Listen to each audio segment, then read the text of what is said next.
The other interesting thing to consider is that the mind is not our foundation. Yet, we, as the human species, the vast majority of us still consider the mind to be our foundation, the be all and end all. You look at the politicians, you look at the top echelon of almost all parts of society, they will say, you know, I'm focused here, my mind's focused here, and I stand on this point, on this issue. Or anyone actually that has garnered any type of success will generally be able to say, well, I had a strong and a determined mindset. Sure, absolutely. And that's fine, because the mind can do that. But when we sit back there and watch the mind, we know that the mind is forever changing. It depends on what light you see something at some particular moment. There's always a contrast there.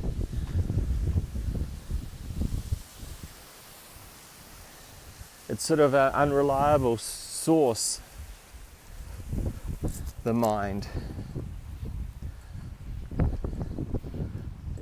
It's always changing. Sometimes it's weak, sometimes it's strong. You know, a situation changes overnight, and a good situation turns into a bad situation. How's the mind then? Yes, certainly the stronger the mind, the better, you could say, in that regard. But it's not the foundation, it's not the pillar. What is behind the mind, a higher intelligence. You can call it what you want, God, soul, you can call it presence, you can call it consciousness. That's the foundation, that's the building block, that's what everything comes forth from, including the mind. So the mind is like a body part. It's part of our constitution, obviously, but it is not the foundation. And the more we assume that it's a foundation, the more doomed we are. Why the mind is such a pathetic candidate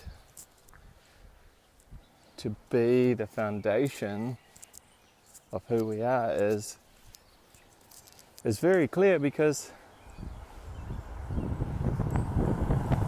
quantum scientists, quantum physicists have now proved that thought forms are material. The ancient mystics have long since said that the mind is material. We know the mind's material. It's when we give up the body, we give up the mind, or certainly a fair portion of it. So again, it's the consciousness, it's the presence, whatever you want to call it. That thing that's invisible, that's the living force behind everything. That's the foundation, not the mind. The mind is an extremely useful tool, much like every other part of our anatomy. Our body serves its function accordingly. But we can see the tremendous suffering of the world at any given moment, at any point in history, and indeed right now.